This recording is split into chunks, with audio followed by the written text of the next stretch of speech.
interviewed them and I selected the one I wanted. And then they are the gatekeepers really for the publishers. If you want to be traditionally published, you really need an agent. That was local author Anna Lee Huber sharing her advice on finding an agent. Stay tuned to hear more about Anna's journey as a writer on Pages and Voices. I'm your host, Meg Bell. We'll be back after the intro. Welcome to Pages and Voices, the local author podcast, sponsored by the Allen County Public Library. This podcast is dedicated to featuring the works of talented authors within our community. Good afternoon. This is Pages and Voices, and I'm your host, Meg Bell. Today's author guest is popular USA Today Bestselling and Daphne Award-winning author Anna Lee Huber. Anna is the author of more than 20 novels, including the Lady Darby Mysteries, the Verity Kent Mysteries, and the Gothic Myths series, as well as Sisters of Fortune, a novel of the Titanic, and the anthology, The Deadly Hours.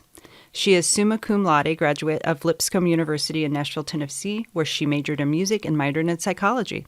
Her novels have been translated into multiple languages, and she is a member of Mystery Writers of America, Sisters in Crime, and International Thriller Writers. She currently resides in Indiana with her family and enjoys reading, singing, crafts, and travel when she's not hard at work on her next novel. Her novel, A Perilous Perspective, was included on the 2024 Indiana Authors Awards shortlist. So, welcome to the podcast, Anna. Thank you so much for having me. We are thrilled you could be here. Now, like all of our guests, I'm going to have you share a brief reading from your first book in the Verity Kent series, This Side of Murder. But before you do, let me tell our listeners about it. This Side of Murder introduces us to the main character, Verity Kent, who is living in 1919 England and mourning her husband, who she lost in the Great War. After a cryptic letter arrives suggesting her husband, Sidney, may have committed treason before his death, mystery, intrigue, and excitement ensues as Verity is forced down a path she never imagined to find out the truth about her beloved. Anna, it's your turn. I had turned my steps toward the suitcase to search for my tennis whites when something resting in the middle of the counterpane caught my eye. It was a book, a rather plain volume of moderate thickness, and yet my heart quickened in dread. Somehow, I knew the presence of this work of literature was no accident, nor was it a simple courtesy of our host. If he or Helen had meant to leave books in our room, they would be placed on the escritoire by the window, not the bed. I glanced around me stupidly, as if the person who had left it might still be there watching me, waiting for me to pick it up. Inching closer, I sank down on the edge of the mattress to reach over and lift it into my hands. I could feel how worn and dented the cover was, my fingers finding the sunken divot where something had either struck or been dropped onto it. A sense of déjà vu swept over me, a feeling that I had somehow already done this before. And when I cracked open the book, I understood why. There, at the top of the first page, read my inscription. To my dearest Sidney, with all my love, Verity. I hadn't seen the book in 3 years. It had not been among the few effects Walter and the other men in Sidney's battalion had been able to send home to me. I'd never even missed it. And yet, there was no denying this was the copy of the Pilgrim's Progress I had given my husband after he'd mentioned in one of his letters that he wished he had a copy. At the time, I'd thought it an odd book to request, but I'd wanted to do what little I could for him, so I'd hurried out and bought a copy. Nothing fancy. I knew it had to stand up to the mud and marching, and it had, remarkably. But what was it doing here now? Where had it come from? And why had someone placed it on my bed? Loosening my grip on the book, I feathered through the pages. Surely there would be something there. Tucked between the pages was a plain white slip of paper. I turned the book to read the short typewritten note. And so it begins. Ooh, y'all are going to have to pick up the book, This Side of Murder, to get the rest of the story. It's very good. I suggest you do it. So, Anna, your books are very detailed. Lots of characters, lots of intrigue, vintage slang that I had to look up, and historical facts fill the pages. Witty dialogue and action keep the story moving forward from one chapter to the next. I would be remiss if I didn't point out that Verity Kent is a woman ahead of her time in your stories. Not a lot of British women were working for MI5 during the Great War. I believe most scholars put the number around 600. So I have to ask, where did the idea for the Verity Kent novels come from? So I've been interested in World War I for quite some time. I think it's because in school it was always the era we skipped over. Yeah, We'd get right. towards the end of the year and all of a sudden, oh, wait, we need to get to World War II, and we'd just kind of skip it, or we'd have a day of it. And so I always wondered, well, it's a world war for a reason. What is this about? So I've read a lot about it, and I've always wanted to set some books there, but I didn't have the right hook. I needed to find a way in, something unique. Yeah.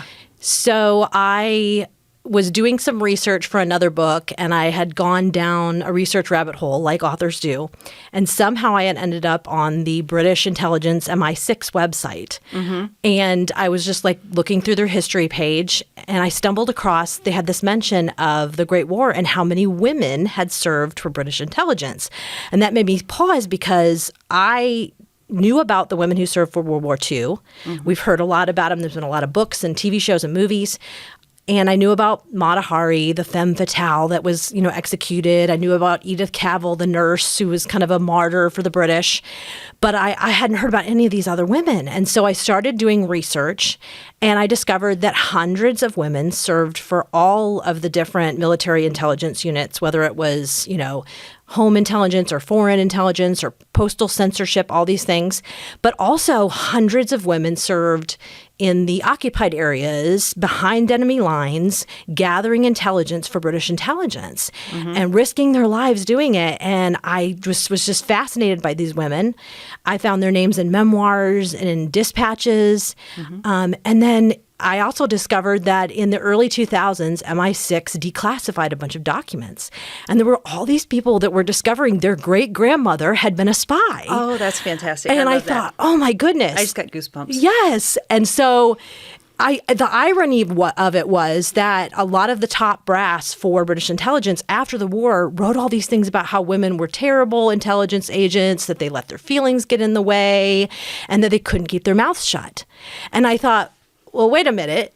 They can't keep their mouth shut. And yet all of these people are finding out their great-grandmothers worked for intelligence and they never knew. And they did keep their mouth shut. So, so I feel like Verity's less a woman ahead of her time and more women that we weren't allowed to know. That's a great way to say it. And so Verity is very much a conglomerate of all those women and kind of an homage to them, and just a great way to jump into a series and get to highlight all of that.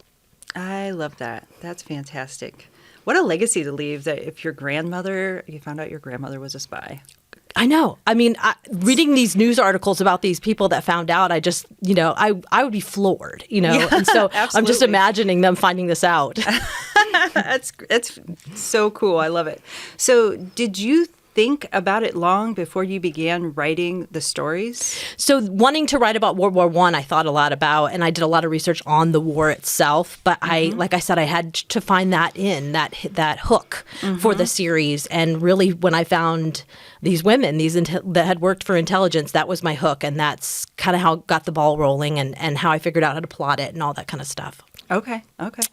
So Well, I think you just answered this question, but I'll go ahead and ask it. What kind of research did you do to prepare to write about Verity Kent? Sure. So when I jump into any series, any different time era, whether it's one of my mystery series or Sisters of Fortune, which is set on the Titanic, I do a massive info gathering session. I dive into everything because you really have to know not only the history of the era, but you have to know how did they dress, what did they eat, how did they speak, what were the social rules, all of these things. And you really have to kind of immerse yourself in that before you even begin to plot the story and understand how to structure it.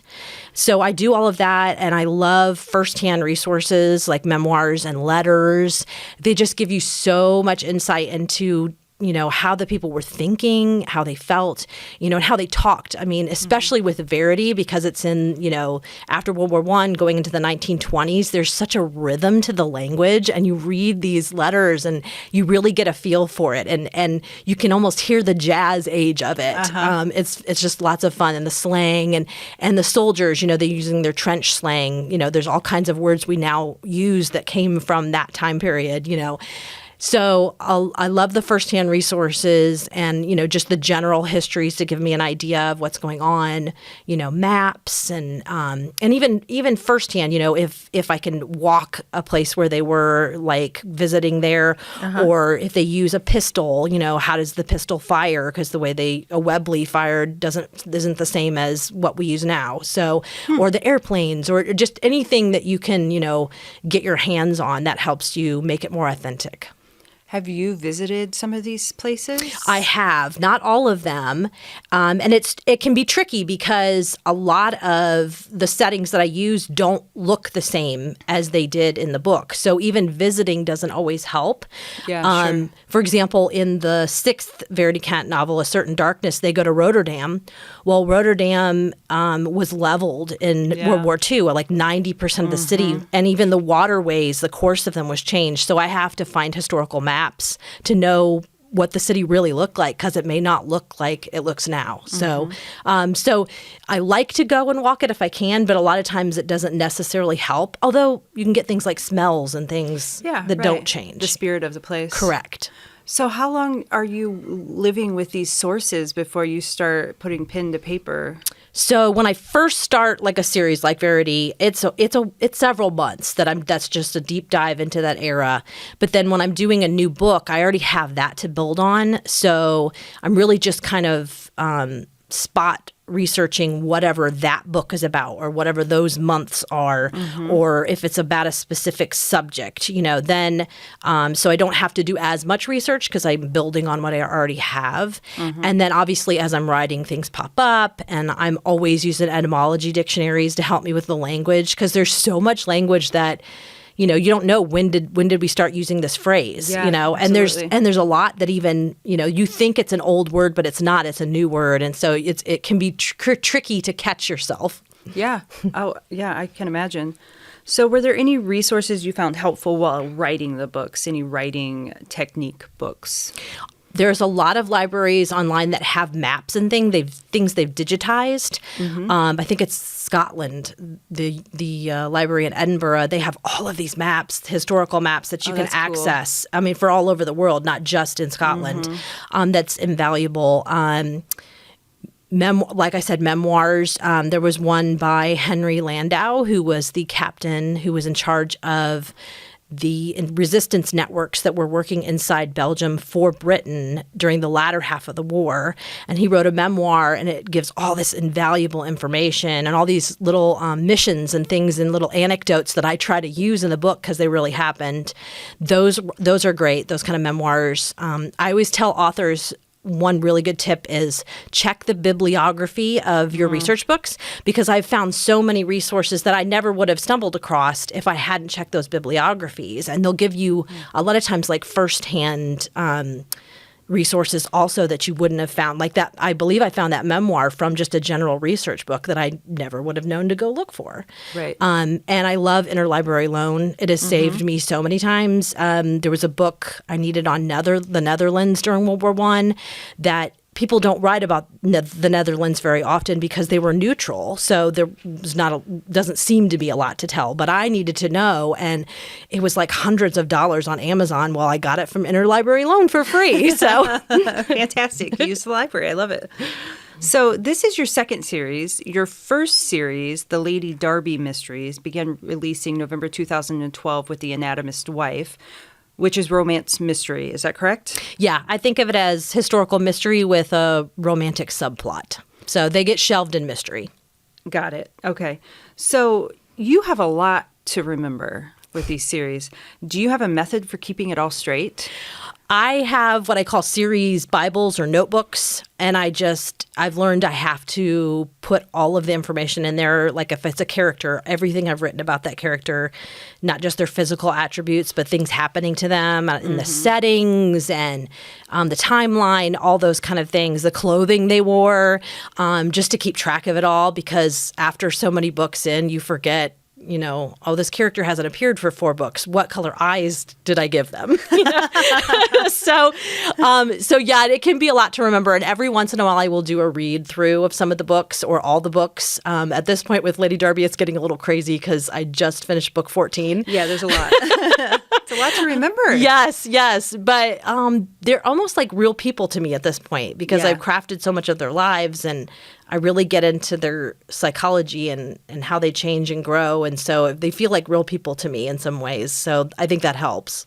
Do you ever confuse the characters? Have you ever written the wrong character into the wrong story? So fortunately, I've not so far. I think it's because even though they're only 90 years apart, so much changed in the world. Yes. And even the way they speak is very different. And so I know that if I'm writing Kira, Lady Darby, which is set in the 1830s, if I'm writing in Verity's voice, I know, whoa, this is wrong. And I can switch it really quick. Right. So I think it's only happened once that my editor was like, I'm not sure your maid would say this in the 1830s. And I had her saying something that would have been said in 1920. So I feel good that I've only had that happen once. That's great. Yeah.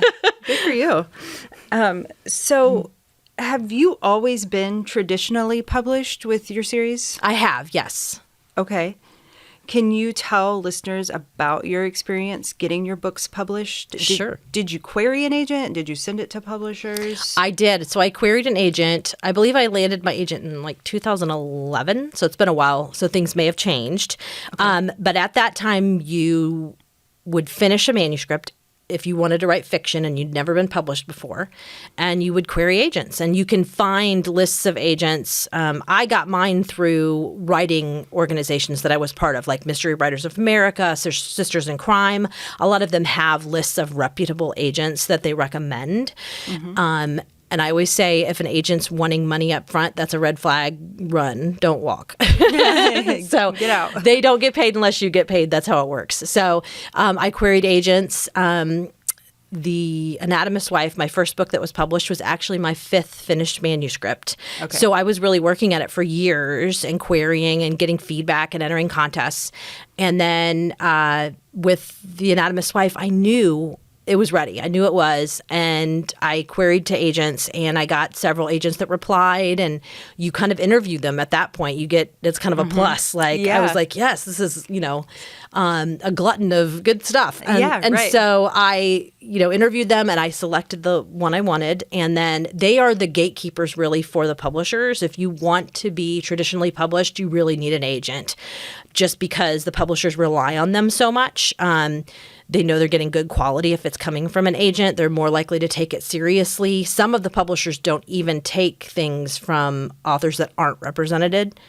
So the slush piles, they don't even have those anymore? Correct. Or if they do, you jump to the top if it's an agent that they know and they trust, because they know this is going to be good quality. It may not be something they're interested in, but they know it's good quality, and so they'll at least it jumps you to the top. So so she sent it out to publishers, and then they make offers to the agent.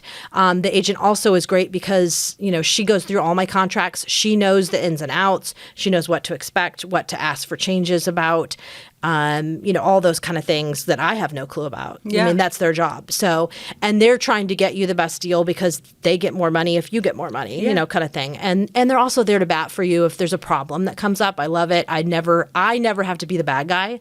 If there's a problem, the agent takes care of it. So, so I queried, got an agent. They sent to the publishers, got me a deal. And then we just, every time I come up with something new and send it to her, she helps me work it up into a really good shape to send before we send it off, a new pitch. So does she review the book, read the book, and tell you changes that should be made, or she does something else? Only if it's a new pitch. So my first book, obviously, she went through. We got it in good shape. Any new pitches, like the first book in the Verity series, which once you get established, a lot of times, you don't have to write a full book. You can do 3 chapters. That's the advantage of having a good track record. So a lot of times when I do pitches now, it's just a couple chapters and an outline, or with my established series, they just so far I've been very fortunate, and they keep asking for more books. So a lot of times I just give them a back cover blurb, and they're like, we're good. All right, here's a contract for 3 more books, So once you get going, it can be great. It can work really well. Exactly. So, but if it's something completely new, a new series, a new time period, whatever, I usually have to come up with a pitch of at least 3 chapters and an outline, and that goes through my agent. She vets it and all that. But the books, that are already under contract that I'm submitting, she doesn't doesn't look at before. Just goes straight to the editor. Okay, so is your agent local? Is she is from New York? She's from San Diego. San Diego. Yes. Okay, so you connected online. Correct. Yes. Okay. I assume you've met her at this I have, point, yes. because this has been a long time. You've been with this same agent. I have, yes. Yeah. Okay. We've met at author conferences and things, so yeah. And are you with the same publisher you've always been with from the beginning? So Lady Darby, yes, is the same. Verity's a different publisher, but it's the same. Agent. Yes. Same agent, same editor at the publisher. So I'm with more than one publisher at this point. So I have more than one editor, but I've not switched editors or publishers in the midst of a series, if that makes sense. So Berkeley's published all of Lady Darby, Kensington's published all of Verity Kent, that kind of thing. Once your first book was picked up, is there anything you wish you had asked your publisher before signing the contract? Not really. I feel like my agent really went into the contract with me, so I understood everything. Nothing was a surprise in that way. I think more than anything, it's more advice that I wished that I had. You put so much pressure on yourself with that first book and expect so many things, and publishing is really a long haul. I mean, if you want to be a writer, it's a career, and everything's not going to hinge on one book. You really kind of pace yourself, I guess, is what I wish what someone had told me, because you really do. You have so many hopes and so many eggs in the basket for that first book, and then, I've just published my 25th book, so it's right. If you really want to make it a career, you can, and you just got to think of it as the long haul and stay the course. Correct. Mm-hmm. Yeah, it doesn't happen overnight. Correct. Mm-hmm. Most authors don't. I mean, there are those stories, but the vast majority don't. Yeah. Right. Well, even like the Colleen Hoovers of the world, she was correct. She was writing for a long time, and then Book Talk sort of took her over the top. Right. So it's not like she just never came know. Out of nowhere. She's been there. Her books have been there. Exactly. Yeah. So. You just never know. Yeah. There are those one-hit wonders or the ones right out of the gate, but for the vast majority, it's a long game. Mm-hmm. So what did you learn from your agent or editor? Was there anything difficult about working with them? Not really. I was really fortunate. My first editor, I love her to death. We just hit it off. And I think part of it is she could see that in my books. I don't know, the relationship was already building. I mean, you're writing about fictional characters, but you can't help but put yourself in there. So I don't know if that's what she could see, but we've always hit it off. And my other editors have been great. I've been really fortunate that I've heard horror stories from author friends, but I've not experienced that. So I've just been very fortunate, and I love my agent.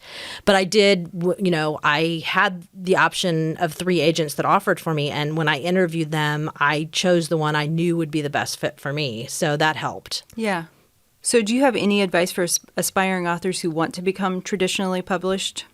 So when you indie publish, you can kind of do whatever you want. With traditional publishing, publishers are looking for specific things.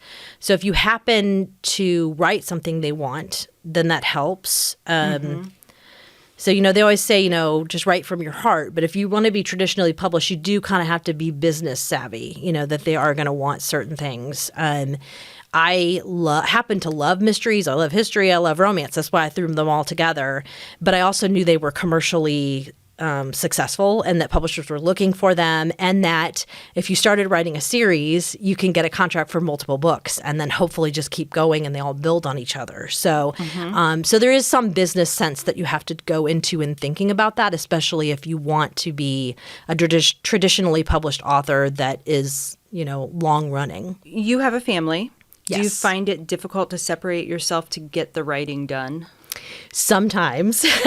Yeah. It helps that my daughters are now old enough, they're in school, so I get almost like a real work day, full work day.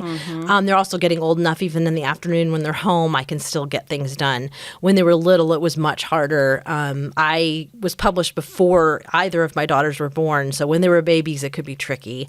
But you find a way to get it done, just like any job. I mean, you just have to, I really think of it is my job. I have to write. I have contracts. I have deadlines. I can't wait on my muse to strike or me to feel like it or feel inspired. I have to just do it, just like anybody does their job. So I've trained myself now that I can sit down and write basically anywhere when I need to.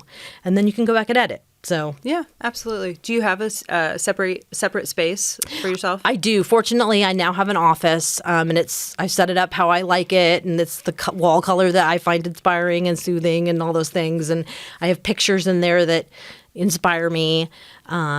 And so, before I had to just work wherever. So I really love that I have that office, and I have those set hours now. And so it's just a lot easier to get it all done. Do you have a sign that says "Mom is in, Mom is out"? We joke because I think it's an octopus it's one of those things that flip in and out. And there's a smiley face size and there's a mad face side. And we always joke that when Mom doesn't want disturbed, I'll put the mad face sign on my desk so they can peek through the glass of the French doors and go, I better not bug Mom. That's great. I like that. So do you have any rituals to get in the headspace? Not really. I mean, when I'm having issues, a lot of times water is magical. I take a shower, take a bath, wash the dishes by hand. There's something about water that lets you disconnect and let your brain wander, your subconscious. It takes the pressure off. I don't know what it is. A lot of authors will tell you that. Taking a walk helps a lot of times if I'm stuck. So I don't really have a ritual to get into it, but like I have tips and things that I can use if I'm having trouble. Or I like listening to music, but it has to have no lyrics, like soundtracks or classical, orchestra. Correct. And a lot of times I'll end up picking a soundtrack, and for some reason it attaches itself to a book. So if I start listening to that soundtrack, I start getting into that book. And even now I'll listen to a soundtrack and it'll instantly put me in that headspace of a book I've written in the past. So that can help also. Okay. I know other authors that use scent. I've never done that, but they'll pick like a specific perfume or something for each book they write. And so then they spray the perfume and it helps them. I've never tried that, but I do know people that have done that, authors that do that, and it works for them. So engaging the senses. Correct. Really. Correct. Yeah. Okay. Because, they say the smell really triggers your memories and things. So, yeah. It does. It does. So how many hours do you write? How many hours a day do you write? It depends. Usually it's about a school day. So if I get 6 hours in, then I think that's great. So, okay. But there's some days where I'm got other things I have to do, whether it's social media or answering emails or all those kind of things. I try to be savvy about the hours that are exclusively mine I can write. And then like in the afternoon when my girls are home, I'm answering emails or whatever. So if I get distracted, it's not such a big deal. Yeah, sure. So how long does it take you to write one book? The first book that I wrote, it took me about a year. Now I am up to, it takes me about 4 to 6 months, depends on the book and the topic and whether it's a new era or there's a lot of research involved or not. So I get faster as I go along, I guess. Yeah, that makes sense. More efficient? Yes. So are you sending pages to your editor the whole time, or is there back and forth happening? No, they trust me now that basically I give them the back cover blurb. This is what the book's about. Okay, go for it. And then I don't turn it in until it's completely finished. And, when I first started out, they didn't have me sending pages in, but I think they checked in with me more often or they wanted more information to begin with. But now that they trust me and they know I'm going to write a good book and it's going to be good quality, they just kind of let me go. And it works. I love it. I like having that freedom because a lot of times what I tell them initially will change as I'm writing the book because I get better ideas or the characters just want to go a different direction or all those kind of things. Or I find something interesting when I'm doing my research that makes me want to go in a different way. So I don't send them anything till the very end. And it's usually been through several edits from me. So it's hopefully polished well enough that they don't have to do a whole lot to it. So at that point, do they do a read of it? Do they have you change anything at all ever? They do. They do a content edit, and sometimes there's a lot of changes, sometimes there's hardly any. It just depends. I love my editors because they always catch stuff that I don't. Because you're in the book. You're right there, and they have this level above you that they'll catch things. Well, this isn't explained enough, and so that I better go in. I totally forgot about that, or that's a good point. So they do a content edit, and then it goes to a copy editor. It goes to proofreads. It goes through multiple hands, multiple edits at the publisher. But before it even goes to the publisher, it's been edited at least 3 times by me. Okay. So I think you answered this question earlier, but I'll go ahead and ask it now. Do you ever have creative conflicts you have to work through with the publisher or the editor?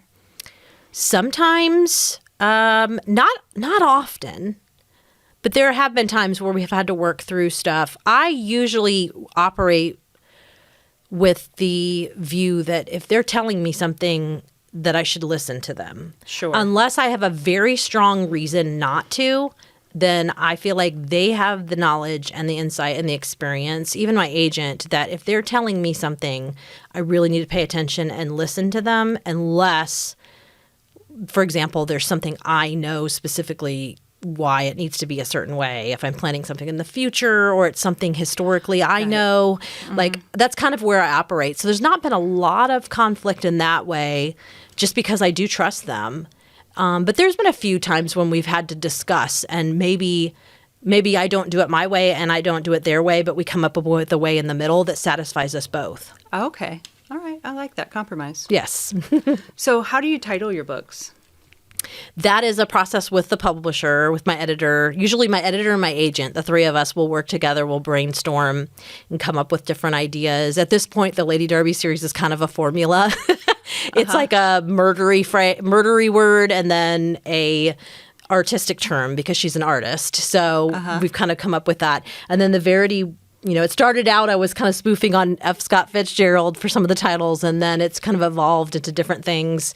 The last three books, 7 through 9, have some kind of time element in them. So it's kind of a conglomeration of the three of us. We brainstorm and come up with different ideas. And sometimes somebody comes up with something that we all really like, and sometimes it takes a long time to figure it out. It just depends. So, okay. Yeah, it's kind of a fun process. So. Yeah, I would enjoy it. I mean, oftentimes you'll be reading a book and you'll see the title of the book like in a sentence. Correct, yeah. So I hadn't read all of these, so I wasn't sure. Sometimes I work it in. The title's usually somehow connected with whatever the quote is at the beginning, which always has to do with the plot. I try to do that at least, but yeah. Are the books titled before or after you've written them? A lot of times it's after. So I at least have a feel for what the book's about and all that. So, do you ever go into it knowing what you want to call the book? Sometimes. Let's see. There's a Lady Darby book that's set at a 12th night party. So much fun. And it's called A Stroke of Malice because I was thinking of A Stroke of Midnight, and I had come up with that before I even started the book. So sometimes they just come to you. Yeah, absolutely. What's a 12th night party? So 12th night is like January 5th, and it's the 12th day of Christmas. And they used to, especially in the medieval times, they would have these massive 12th night parties. So much fun. Everybody would dress up as a different character, and they kind of would subvert the rules of society. So like the pauper would be the king for the night, or like all that kind of thing. And there was a 12th night cake, and it's kind of almost like a Mardi Gras cake where there's like little trinkets baked into it and that kind of stuff, and that would decide who was different characters. And so then the Regency in the early 19th century, they kind of revived those, and they were a lot of fun. Reading about them and researching, I was like, I've got to set something at a 12th night party, and then a dead body's found because of course you have to have the dead party. Exactly. At the party. You have to. Sounds like we should have these 12th night parties. I know. I've been thinking about that. I was like, I need to revive this. Yeah, that's a great idea. So what advice would you give to an author working on their very first book? Like they are trying to write their first book. First thing is accept that you've got a lot to learn, and that's okay. That you got to start from somewhere, even if you think you're a good writer, even if you're a English major, or even if you're very creative, whatever. Work with your strengths, but accept you've got a lot to learn, and that's okay.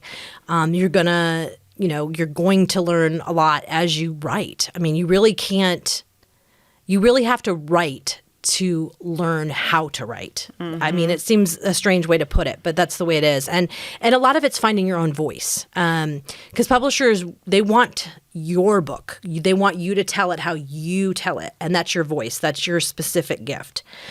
I also say don't be intimidated by the blank page. I even have to tell myself that because when you're starting a book, it can feel so immense. And, you have these ideas in your head, and trying to translate them into words can sometimes feel so immense and intimidating. And so then you find ways to procrastinate and not do it. So, don't be intimidated. Give yourself permission that it's not, and the first draft may not be good, and that's okay. That's why you edit. And join a group that will help you. I highly recommend, if you're writing in a genre, let's say mystery, there's a group called Sisters in Crime. They have a chapter called the Guppy chapter that is specifically for authors who are newbie authors. You don't even have to write mystery. You can be a newbie in any genre. Join the Guppy chapter, and they have so many resources, workshops, contests, mentorships that you can learn how to do not only the craft, but the business of writing and how to get published. Is this local? Sisters in Crime is a national organization, or maybe international actually, but they do have local chapters, although our local chapter is Indianapolis, so it can be a little tricky to get to those meetings. But the Guppy chapter is national. It's all online. A lot of things are done by Zoom or newsletters or their website. You just go there and access the resources and those kind of things. Is this cost something? Sisters in Crime has a fee for a yearly membership. It's not a lot. I want to say it's maybe $50 for the year. And then I don't know if the Guppy chapter has a cost, but it's probably minimal. I would say under $100 for the whole year, and you get access to all of that. So, okay. Yeah. So you get access to resources online. Do you also meet with these people? Can you meet with people online? I think so. I haven't been part of Guppy in forever, but a lot of the conferences, they will have a presence at some of the big mystery conferences and the smaller ones that are in different places in the country, and they'll have meetups for those and those kind of things. But they I know they do Zoom meetings, and they do. They will have people that they bring in to do workshops via Zoom, so you can just sit at home and watch it and learn. That's convenient. Yes. That's very convenient. And you said the Guppy chapter is open to any type of Correct. Yes. New writer. A lot of the stuff will be geared towards mystery because it's a mystery organization, but they have stuff that's applicable to all genres. Right. Tools that you can put in your toolbox. Correct. Okay, so what's next? I think you have some books coming out. I do. So I just had the 8th Verity Kent novel come out, A Moment's Shadow. And then next year, I always have at least 2 books coming out a year. Next year, I have Lady Darby 14, A Bitter Cut, is coming out in June. And then next August is the next Verity Kent. It's called The Bravest Hour, book 9. And it's kind of the end of the trilogy within the larger series that I have set in Dublin during the Irish Revolution. Are you working on these series simultaneously? So I'm never writing more than one book at a time. So like a first draft, main edits. But I may be doing copy edits on another one while I'm writing another one. I'm writing book 9 for Verity right now, but I just finished copy edits. I had to stop and do the copy edits for the Lady Darby for next year. Okay. Yeah. So and I'm promoting the books that just came out, so there's stuff that I'm doing for all the books at the same time, but I'm never writing more than one book at a time. I don't think I could do that. That would be very confusing. I know. I would have a hard time with that for sure. Do you ever find it difficult to stop writing? Are you ever in a groove and you're like, I've got to keep doing what I'm doing? Yes, I do. Especially as I'm getting towards the end of the book. I'm really getting into it. I'm in that headspace. I know where I'm going. It can be super frustrating to have to stop. Yeah. My children know this. Yeah. Because mom will snap at them, or my husband even, it's like he comes to ask me a question and I'm like, not now. So yeah, it depends. And a lot of times at the end of my writing day, I'm still kind of writing, but I have to stop. So I'll kind of just jot down some notes so that I can jump right back in. I know where I was at and where the conversation was going or the scene or whatever. Okay. That's good. I would lose track and I would find it hard. I would find it difficult to step away from all of that. So I'm going to ask you some fun questions now. If you weren't an author, what would you be doing? So my college major was actually music. I love music, and I still use it. I direct the children's choir at our church, and I'm on the worship band. That's awesome. Those kind of things. So probably something with music, whether it's teaching or performing or I don't know. So okay, you sing? I do. Yes. Yeah. Yep. Yeah. Cool. Okay. What's your favorite snack? I had trouble thinking about this. I'm going to go with flavors because I just couldn't pick. I love pumpkin and lemon. So basically anything that's pumpkin and anything that's lemon, I would be happy with. So this is your time of year, huh? It is. If any of your books were made into a movie, who would star in them? Oh, I'm terrible at this. I think because I write in first person for my mystery series, I'm in the heads of my heroines. I can never pick actresses for them because I know they're in her headspace, but I'm not looking at them. I don't know. Yeah. I have the hardest time. But for my heroes, I have always thought of Sebastian Gage, who's the hero in the Lady Darby series. He's kind of a cross between Rupert Penry Jones. He's in Persuasion. He's in a lot of different things. And, I think I know who you're talking about. Yeah. Simon Baker from The Mentalist. Yes, I know who they are. Simon similar. Baker They're would, similar, right? Yes, exactly. Yes. And Simon Baker would actually make a perfect Lord Gage, Sebastian's father, if we ever had a TV show or a movie. And then on the Verity Kent side, I think of Aidan Turner, Poldark as Sydney. Yeah. And Tom Hiddleston as Max. The Poldark gentleman could be in anything. Yes, I agree. He really could. If you could spend the day with another popular author, who would you pick? Oh, I feel bad almost answering this because I have a lot of author friends now that I've gotten to meet over the years. So I feel like sure. It could be tricky. I'm going to say, though, Susanna Kearsley, just because she's just so fun and just the kindest person and just a lot of fun to hang out with. So, and I love her books, too. They're just amazing. If you've not read Susanna Kearsley, you need to. Okay. So, last but not least, how can fans reach you? So if you go to my website, annaleehuber.com, all of the links for all my social media is on there. I'm on Instagram, I'm on Facebook. I have Goodreads, BookBub, all those kind of things. I have a YouTube channel. But if you go to my website, you can find everything. Okay. Anna, thank you for joining us on Pages and Voices today. Thank you so much. This was lots of fun. It was lots of fun. It's been lovely chatting and getting to know you better.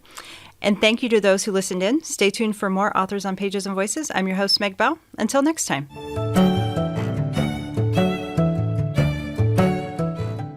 Thank you for joining us on Pages and Voices, a source for local authors and their stories. From the studios of Access Fort Wayne at the Allen County Public Library in downtown Fort Wayne, Indiana, I'm your host, Meg Bell. A special thank you to Kay Gregg for her work engineering and editing this episode. We've explored fascinating stories and insightful discussions today, but our journey doesn't end here. Find more episodes of Pages and Voices wherever you listen to podcasts. Stay tuned for more inspiring conversations with the area's authors and their insights into the written word. Until next time, keep turning the pages, and we look forward to welcoming you back soon.